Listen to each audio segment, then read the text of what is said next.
It was about this time I conceived the bold and arduous project of arriving at moral perfection. I wished to live without committing any fault at any time. I would conquer all that either natural inclination, custom, or company might lead me into. As I knew, or thought I knew, what was right and wrong, I did not see why I might not always do the one and avoid the other. But I soon found I had undertaken a task of more difficulty than I had imagined. While my care was employed in guarding against one fault, I was often surprised by another. Habit took the advantage of inattention. Inclination was sometimes too strong for reason. I concluded at length that the mere speculative conviction that it was our interest to be completely virtuous was not sufficient to prevent our slipping, and that the contrary habits must be broken, and good ones acquired and established, before we can have any dependence on a steady, uniform rectitude of conduct. For this purpose, I therefore contrived the following method. In the various enumerations of the moral virtues I had met with in my reading, I found the catalogue more or less numerous, as different writers included more or fewer ideas under the same name. Temperance, for example, was by some confined to eating and drinking, while by others it was extended to mean the moderating every other pleasure, appetite, inclination, or passion, bodily or mental, even to our avarice and ambition.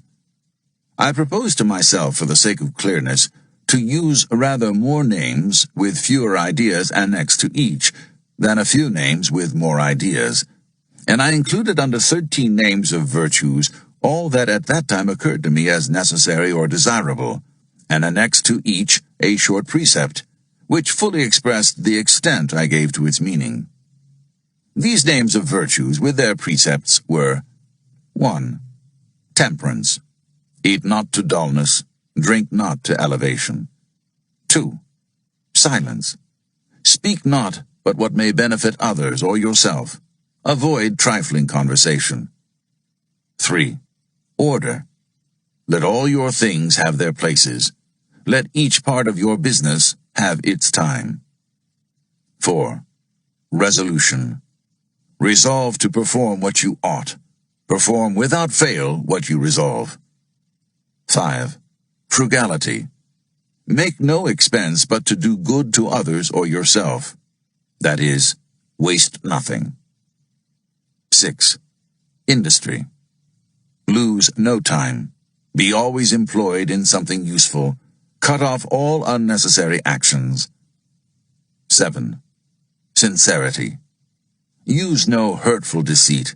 Think innocently and justly, and if you speak, speak accordingly. 8. Justice. Wrong none by doing injuries, or omitting the benefits that are your duty. 9. Moderation. Avoid extremes. Forbear resenting injuries so much as you think they deserve. 10. Cleanliness. Tolerate no uncleanliness in body, clothes, or habitation. 11. Tranquility. Be not disturbed at trifles, or at accidents common or unavoidable. 12. Chastity. Rarely use venery but for health or offspring, never to dullness, weakness, or the injury of your own or another's peace or reputation. 13. Humility.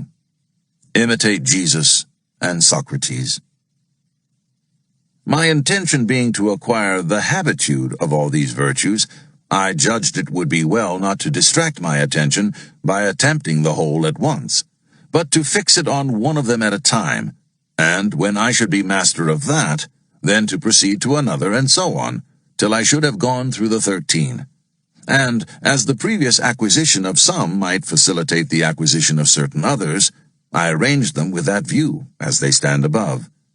Temperance first, as it tends to procure that coolness and clearness of head, which is so necessary where constant vigilance was to be kept up, and guard maintained against the unremitting attraction of ancient habits, and the force of perpetual temptations.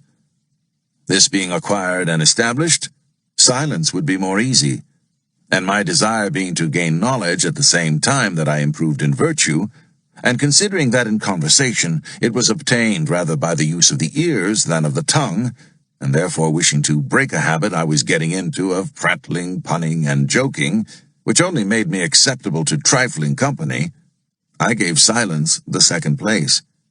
This and the next order I expected would allow me more time for attending to my project and my studies. Resolution, once become habitual, would keep me firm in my endeavors to obtain all the subsequent virtues, frugality and industry freeing me from my remaining debt, and producing affluence and independence would make more easy the practice of sincerity and justice, etc., etc.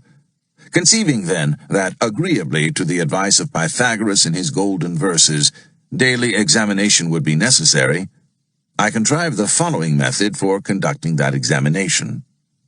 I made a little book, in which I allotted a page for each of the virtues. I ruled each page with red ink, so as to have 7 columns, one for each day of the week, marking each column with a letter for the day. I crossed these columns with 13 red lines, marking the beginning of each line with the first letter of one of the virtues, on which line, and in its proper column, I might mark, by a little black spot, every fault I found upon examination to have been committed respecting that virtue upon that day. I determined to give a week's strict attention to each of the virtues successively.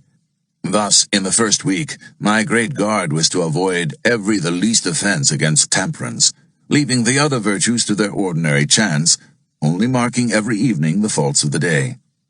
Thus, if in the first week I could keep my first line, marked T, clear of spots, I suppose the habit of that virtue so much strengthened, and its opposite weakened, that I might venture extending my attention to include the next, and for the following week keep both lines clear of spots. Proceeding thus to the last, I could go through a course complete in 13 weeks, and 4 courses in a year.